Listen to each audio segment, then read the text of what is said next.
And then I usually record consent. Okay. Yeah. So do you consent to me sharing the video on Instagram and YouTube and chopping it up and sharing it wherever? Yeah. Yeah. You can always tell me if you don't like stuff that happens in the video, but yes. Okay. And then we can talk there and we can talk to each other. Go back and forth. Okay.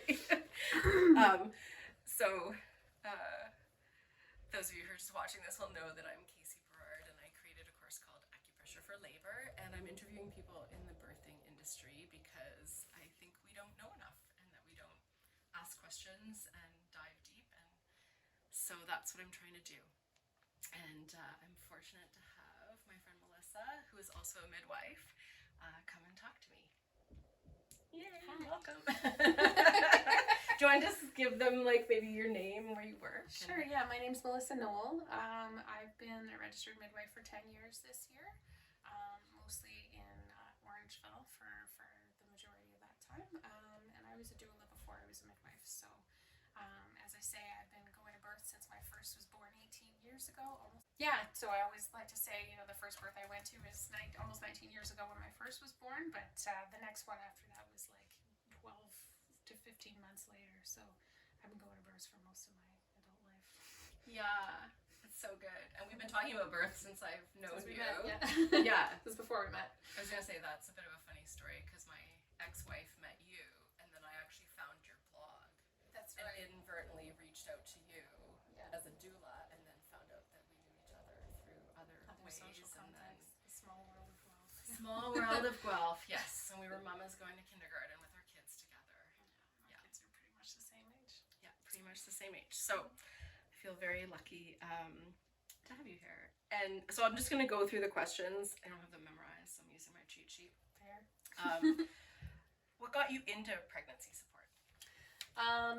So the first time I had an inkling that I wanted to do something like this was when I was pregnant with my first, although sometimes I often talk about how I had this drive to get pregnant at a very, very young age, which I don't recommend, but I wanted to have a baby like right from the onset of puberty on. And when I got pregnant with my first, I had a midwife and became really interested in midwifery. I would dare say obsessed with it probably. My first birth was really traumatizing. Everyone treated me very well and with a great deal of respect. It was just a very difficult clinical situation that I often say sort of birthed me into a midwife because I came out of it traumatized and angry and wanting to change what happened. And lots of reflection tells me there's not much I could do to change that birth, but it lit a fire that I needed to get into it. So I started going to labor support first as someone who was supporting people who wanted vaginal birth after they'd have C-sections. And then I didn't feel like I was helping people enough, like I could make a big enough change that way. So after my second was born, I came into the midwifery program. Very cool. I have to come have you back for like the VBAC discussion. Yeah. Because that's a whole nother area of interest. A whole nother thing. It's true. Now I'm a little bit torn because like we have a finite amount of time right now, but I can always have you back. So I think I'm gonna skip to what are a few things or one thing that you're surprised that pregnant people don't know about like labor and delivery that you kind of, if you could educate people generally? I mean, I find it humorous how worried they are about pooping at birth. Okay, yeah. Like they're really obsessively worried about it, and I've started telling people like poop in front of your partner now just to get used to it. It really shocks me how little people understand about midwifery still, that like the people that come to me know, but there's so many people out there that still don't understand there's a different way. So that just blows me over how prevalent that still is. Like midwives take care of 20 to 30% of Ontario, but that other 70% isn't all dying for midwives. So some of them are, but not all of them. Yeah. And I think the other thing that surprises me is as our whole society moves towards a more technologically and medically based society, I think that a lot of women have lost touch in lost touch in how to cope with the changes within their own body. They're more anxious than they've ever been, and they're more mistrustful of themselves and what's happening in their body. They think that everything is abnormal that's happening to them often, and that's sad. I agree. That's where I want to go with this too, is to try and help people trust their body again, and to trust the professionals, and to know where the line the balance is. of that, because you need both, right? Like Yeah. it's an unassisted birth can cause troubles too, so it's finding the balance of that. Exactly, and just making sure you're on the same page with your care providers, because some people just don't know what they don't know until they've had an experience that they don't want. But if you can learn as much as you can beforehand, so you can articulate what's important to you, everything's going to go a lot better, even if the birth doesn't go the way you were hoping. Yeah, absolutely. And maybe we should circle back so we don't have to worry about pooping in front of you, because you just don't care. You've seen it done before, and it's just part of the. We don't see the baby until we see poo. Like, once I see poo, I'm like, okay, now she's finally pushing in the right place. Like, it's gotta happen. That could be a bumper sticker. Like, until there's poo, there won't be a baby. And I feel like there's other people who are like encouraging, like, what got the baby in gets the baby out. So I love it. We've got this double. Yeah. Have lots of orgasms and pleasure and make take sure a you shit. poop. I also joke to people that if they're worried about pooping too much, that the birth that I pooped in, or that I witnessed the most poop in, was my own, and the second most poopy birth was my other one.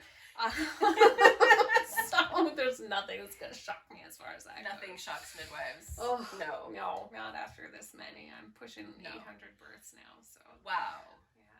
Wow. And I think even after, as them being a student, they would have seen lots and lots of births beforehand, lots of diversity, lots of different varying ways to labor and deliver, and Yeah, you everything come out in pretty between. well rounded. There's always things to learn. There's fewer things to learn as time goes by, but you're still learning every day. There's Of always something new. course. Of course. And information changes every day too. Yeah. Yeah. It's hard to keep up with that. That's what we need students for. Right. To keep up. Now, would you say there's anything like a pregnancy, let's say with a midwife, shouldn't be without?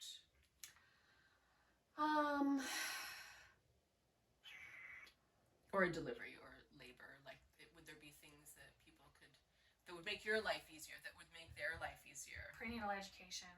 Okay. Like interactive group prenatal education. I think that moms need community, and that starts the minute that they think about becoming pregnant. Yeah. And it's not just in Facebook groups. Like, you need to sit in a circle with other people who have the same kind of back pain as you, or are having the same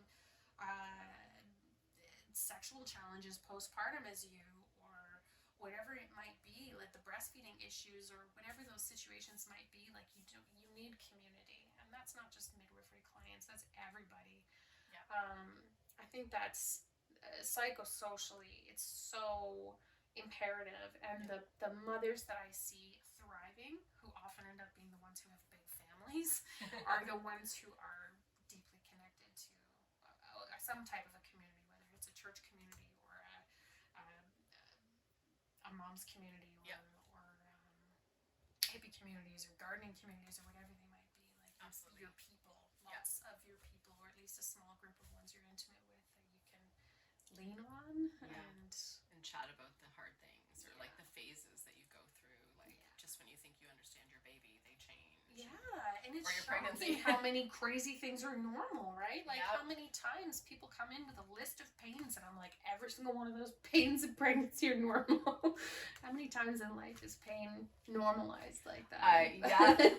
I'm working on a program called Embrace Pain, Birth Life, because I think we don't know. I know as an athlete, I was trained what pain to go through and what pain to not go through, and it seems like pregnancy and labor and delivery, and even postpartum with like nursing. Oh yeah, it's like one of my colleagues used to use. She said she would almost consider her brain like a Rolodex, and the clients would name off all the pains they'd have, and she'd just be like, ship, ship, ship, ship, ship. Wait, that one. Okay, Yeah. no, we need to talk more about that one. Yeah. Those are the red flag pains. Yeah, So. yeah. And do you think like people should worry about those, or just trust their practitioners, or?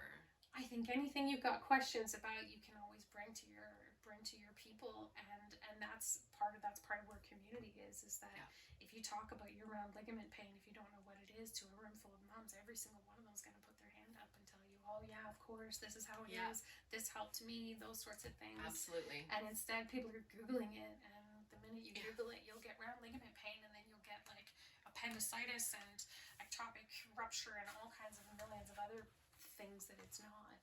And that makes people afraid. Right. Yes. And we haven't been trained to go through all the written word to process it, but community and midwives and doulas and other osteopaths, different people. Yeah.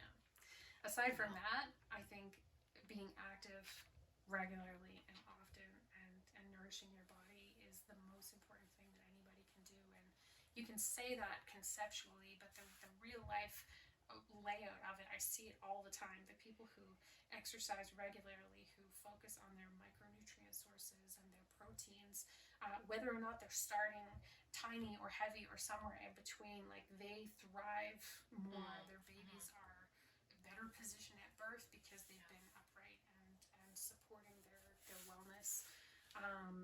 You know, we talk about blood sugar as a continuum where we draw a line and call these ones diabetic, and the ones whose blood sugars are just below that line are not diabetic, but all the same good things that we tell people who are diabetic to do.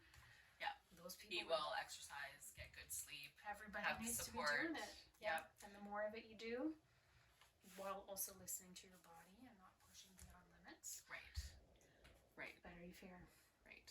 That makes sense. It's kind of hard because people are like working desk jobs and then tired and then you have this societal belief that pregnant women are delicate flowers, that you need to be holding doors open for them and freeing seats for them, and there are absolutely people who do have enough of those pains that need that, or high-risk pregnancies, but I want to see pregnant women at the gym lifting the barbells and running on the treadmills and going out for hikes and in their yoga classes. And I taught 11 yoga classes with my first pregnancy and was doing headstands until it just felt. Like I've got CrossFitters in care, you know, kind of all the time. That's my other area of special interest is pregnancy and fitness, and they birth better. Yeah, because they're used to being in their body as opposed to like cerebral.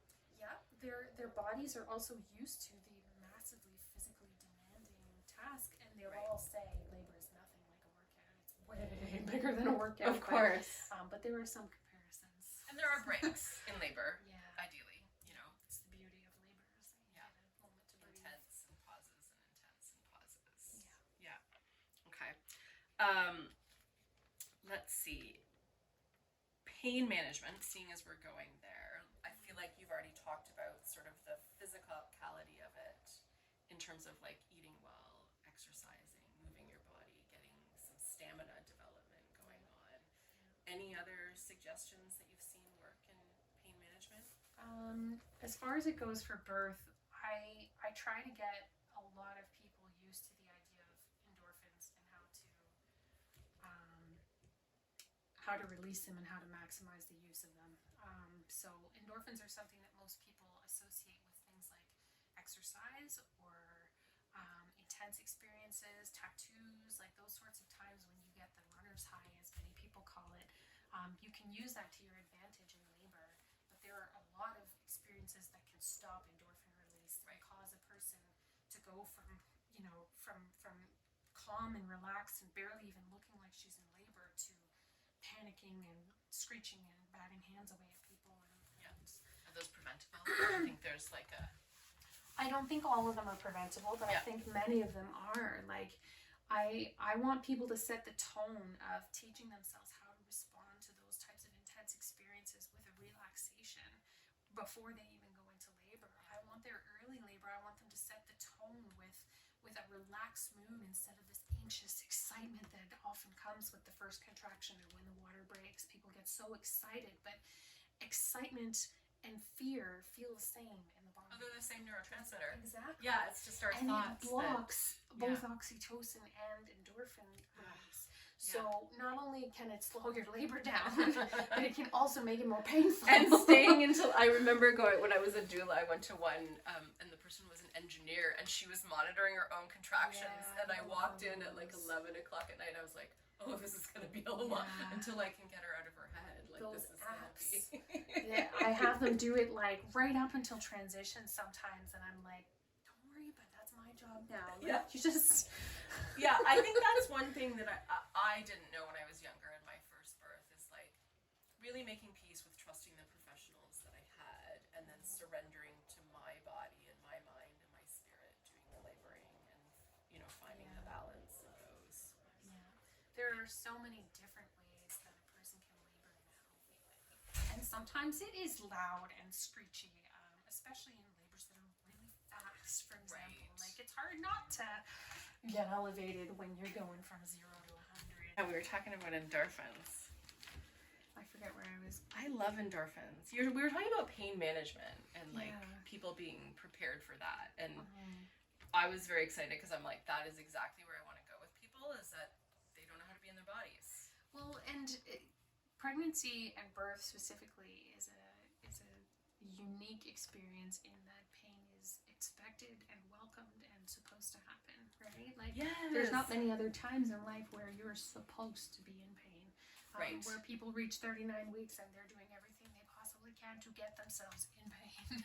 Yes. So there's some philosophical starting points that try to divert the idea of birth being painful and using different language like surges and stuff for contractions. Hypnobirthing is incredibly effective for people in terms of the accessing of endorphins that I want to see people do.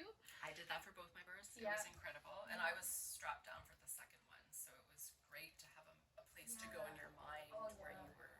And I tell people, even if you don't get a vaginal birth, like even if you're completely medicated, like it allows you to access tools to help deal with emergencies, to help deal with helplessness that might come in the middle of emergencies, C-sections. Like it's a great set of coping skills that you can use for life. But I do think like it is painful. Yeah. You I mean, know, there's so- no getting around. Exactly. So trying to prepare people for it not being painful might be a little bit misleading. Because even if you don't see the contractions as painful, the birth is pain. It's sharp pain, the way that we think of, cutting yourself or whatever. It's the quickest part too, but it's a welcome, normal process, and there's very little else that is that way. So if I could get everybody on the hypnobirthing train, I think we would see a lot more births that don't require medical assistance. If Absolutely, we could get a lot absolutely. more people into their bodies and out of their heads when they're in labor. Absolutely. Yeah. Makes a huge difference. I love that. What about caretakers, like support partner, like the other person? Is there? Leave your agenda at the door and don't bring it into the birth room. Yeah. And leave your previous experiences of birth at the door and don't talk about them in the birth room. Yeah, leave your cell phones at the door too, Yeah. right? Oh yeah. Oh man. I always tell my clients when we talk about Unless you're doing health- acupressure for labor and you need to review the video, sure. then that's okay. Because If you're consulting resources Yes. that you need to augment the experience, then that's different. But I tell my clients when they're planning on who's going to be at their birth to limit it to only the people that are going to be useful to you. right. So often mother-in-laws are not so useful unless you have like a really close bond and your Right. mother-in-law is that maternal figure you've always looked for. She's in your life. mama bear. Yeah, Yeah. like a lot of family members can get extremely anxious and they haven't maybe done as much preparation for what to expect in the modern day and age Yeah. in birth Yep. as well. And so Because it's not a party. they treat it like it's a social event. They want to debrief their birth experiences with the care providers. They want to manage the birth in the way that theirs were managed, or they make predictions that hers is going to go wrong in the same way as theirs did. And it just plants energy that is really not helpful to that birthing person. So I would say for family and support, and this goes for partners if they have other children with another partner or something, to just leave your prior experiences of birth at the door and listen to her and what she wants and what she needs. Yeah. And that's probably true even for the birthing person, because you could have had a bad birth the first time, good birth the second. One almost always goes better. Not always, yeah. but almost Sure. always. Yeah. Yeah, absolutely. And I think like, you know, the big message that I try to get through to everybody is you can have your best case scenario plan. Like, think about the things you want if everything goes exactly as you want. But make sure that it's going to be able to go with the flow, because those babies make a lot of those decisions. Oh my goodness, they have a mind of their own too, don't they? They do, apparently. Yeah. I think And they're birth is the preparing first- us. Yes. I feel like the whole pregnancy is preparing you for how that child is going to be in their life. I've often reflected on this with my own kids' births. And we bet could you do a whole too. nother. Yeah. But like, birth is the first lesson that you don't have as much control as you'd like to when it comes to taking care of these little beings that come out of us, and how little actually we can do to manifest the outcome, because they have their own life path ahead of them, and it's hard to believe that this little baby is a whole person, but it is. It's a whole person that's going to be a walking, talking. Yeah, they totally are. Day. My child came out, and I feel like they looked at me and were like, I did that. I was like, oh, you're in trouble. Yeah. I showed you the list, and I this will change the tone a little bit, but I did want to mention it because I know you've had this experience with grief and birth, and that not all births turn out good. Not all pregnancies turn out good. Knowing that we don't know typically which ones are going to do that, is there a way you would prepare people beforehand for that, or any wisdom in that? That's a good question. Because I think moms are scared, right? Like, people don't tell people until 3 months, and you know, and I mean, lots of miscarriages happen. It's actually quite common, but we don't really know that. Yeah. I didn't think about that one. That's okay. We don't have to answer that. We could get you back for another whole. I mean, it's what I've noticed over the years is that the way that people cope with grief, a lot of it relies on the community again. Yeah. When there's, in terms of the loss of a baby or Yes. the loss of a pregnancy, the people who are deeply connected with other people who are having babies cope better. They have outlets that they can process that with. They have places that they can revisit that experience, like people that they can revisit that experience with, and then they have the therapy of supporting other people when it happens to them in the same way. And what we've done by waiting until the 12-week scan, usually, before they release the news, is that when you do have a loss in the first trimester, nobody knows about it. So then if you're telling somebody you had a miscarriage 3 weeks ago, they're not grieving with you anymore. They're sort of just like hearing a story of something that happened to you instead of experiencing it with you. And maybe you don't want to experience that with everybody. But I wish people would talk about it earlier. I told everybody I knew the minute I found out, knowing that if there was a loss, and I was young and made lots of mistakes in my journeys, but I don't regret that if I had a loss of some kind, that I had people who knew what was happening that I could lean on. Yes. I don't think there's anything that can prepare you for a third trimester loss. Those are just tragic, and again, the way people process them, without a doubt, people who are deeply connected to their church communities, those are the ones who fare the best, or spiritual communities of some kind, absolutely, hands down. Well, the research says that too. When I've studied the psychology of death and dying. Community. And then there's grief of the birth experience. Yeah, that's a whole nother. Yeah, because that was what brought me to midwifery, was grief over my birth experience. And I see that a lot, and it fascinates me, because some people, you can look at the birth from a bird's eye view and say, okay, she got everything she wanted, and she may come out of that birth traumatized by it. And other people where everything went completely different than they had hoped for, and they're totally fine with it. So that It's subject perplexing. is very complicated. Yeah. I think, and I think a lot of it comes with.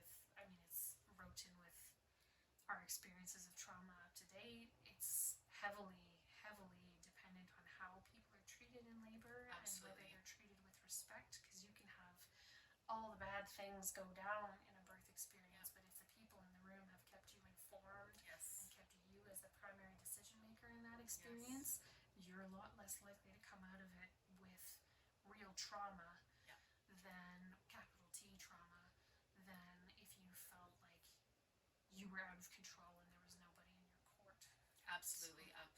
That feeling of community that we've talked about since the beginning of the interview is really important for keeping our psyche and our spirit and our emotional You need body. to feel taken care of, and the hope. I feel like I've done a good job if I've been able to take care of someone, even if she didn't get any of the things she wanted in her birth. Right? Yeah, absolutely. And taking care of, for like, because sometimes you can't take care of. It's such an interesting word to use, right? It's like and respected. Yes. Yeah. It's I love that nuance. That is part of my Embrace Pain Birth Life course. Is like, what does make you feel taken care of and safe, and that you can trust the people you're with, even if things go to hell in a handbasket. It's so true. Like, my midwife's my second birth. I mean, it was a dangerous birth, and I felt taken care of the whole time, and it wasn't traumatic. Yeah. And my home birth ended up being traumatic. Exactly. So, not because it was a home birth. No, not because it was a home birth. Because the caretakers, I did not feel supported. It was a big difference of feeling supported And heard. Yep, heard and talked to, and like we had the same agenda to be together. And that's my favorite part about being a midwife, is being like a chameleon that morphs into the type of midwife that the person in front of me needs me to be. Yeah. I really love trying to figure out what this one needs. Yes, I love that. Because it's really interesting how I'll walk out of a room where I've been the crunchy hands-off midwife that did almost nothing other than some supportive words and a little bit of an encouragement, and the next one who has a million questions and worries and needs full hands-on support and all the medical things, and she wants me to be just as much on that role as the other one does, but in a completely different way. So and it's okay to be any of those people birthing, right? And most people are in between those extremes, but exactly. So communicating what you need in terms of support, super helpful to your caretakers, whether they're a midwife, whether they're obstetrician, whether they're the nurse at the time. I was going to ask you that question because when we're talking about endorphins and we're talking about labor, I call it the limbic system. Our frontal cortex kind of shuts off so we can go into our mammal part of ourself. Yeah. Do you think there's a way to prepare people for that? Like the hypnobirthing we're talking about? I think a lot of that is in the people with the laboring person, like the partners. Avoiding chatter and conversation and external noises and screens, because all of those things put you back into your brain. Yep. I don't necessarily use the language around limbic system, but I'm just not as familiar with it. But I always think of like you're in your brain or you're in your body, and if you're in your brain in labor, you're gonna suffer. Yeah. It'll make it more painful. Yeah, absolutely. Yeah. Whereas if you are able to shut that off, which means typically, ideally try to avoid anything that's going to cause anxiety. I will tell people if there's tension between the couple in the birthing room, that's going to lead to more pain for her. So put whatever's going on between you to the door and make sure that you both feel trusted, that whatever she says or does in labor is nothing personal. It's about how she's coping with what's happening. I tell people, like, imagine how she deals with the highest amount of stress you've ever seen her deal with, and then multiply that and add PMS hormones. And this is good stress. Like, this is good, sort of like unique stress. Yes. Yeah. Yeah, but it's big. It's the biggest big, thing probably she's ever done. Yeah. So imagine the biggest thing and then add something to it, and it's probably going to look like that. Right. And it's the biggest thing any supporter person will have ever done too. Probably. Unless Yeah. Yeah, there's some exceptions, but yeah, Yeah. most of the time. Yeah. Yeah. All good. Because we're not talking about this enough, and this is one of the things I love about the internet and the ability to have anyone to have a video camera and to try and share things with the world, right? Is we can educate people, and we probably would have been like all women in villages helping people years ago, but we don't have that. We're trying to create new styles of villages and new styles of community. And yeah, I've had the privilege of working with quite a few different ethnic communities within my work, even in a small town, Orangeville. We work with Mennonites. I've had the privilege of working with Indigenous people in the north and other groups as well. And it's amazing that the more interconnected people are within their kind of communities of origin. yes. And how differently their responses to birth are compared to those of us who are living more of a nuclear life. Yeah, absolutely. Absolutely. Yeah. Interesting. Well, I just think this has been wonderful. Oh, I have like one last just sort of like detail. I forget what the fancy word is that people call it, but not everyone knows about midwifery. So in Ontario, at least, which is where we are, anyone can get a midwife. You have to be a certain age. There's a cost. So midwifery in Ontario is funded by the Ministry of Health, which means not only do you, not have to pay for it, but even if you don't have OHIP, it's paid for. It's a separate funding body, so that's really great in terms of access to people who don't have that is great. health insurance. So generally we're considered low risk experts, so we typically take care of people in low risk categories, although some people will become high risk in their pregnancies, and there are some spin-off midwifery clinics that work closely with obstetricians for high risk pregnancies too. Cool. So there's not enough of us in Ontario, but we're working on it. Who knows? You can advocate for that. So the best way to find a midwife is through the Association of Ontario Midwives website. And call early. The second the P-stick has turned a line, because many of our groups, like, we have extensive wait lists for every month right now. So the sooner the better if you're enthusiastic for it.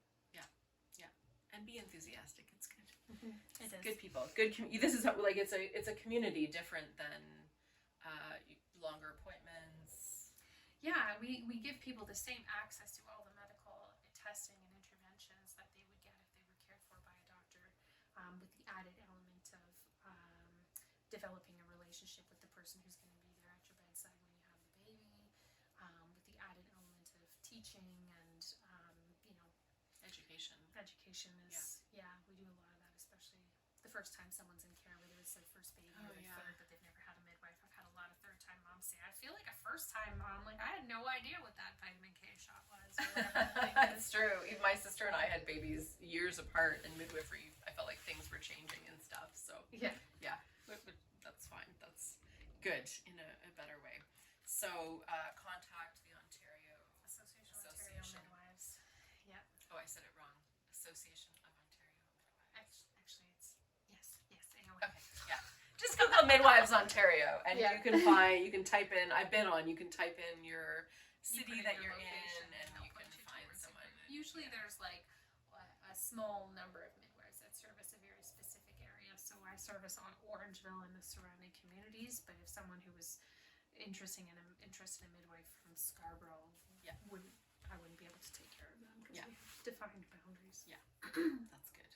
Anything else you want to add? Because I mean, we could talk. We have and do talk for hours. Yeah. Not that I can think of. Okay. Yeah, there's always more. I know. There's always more. We'll just keep moseying. Yeah.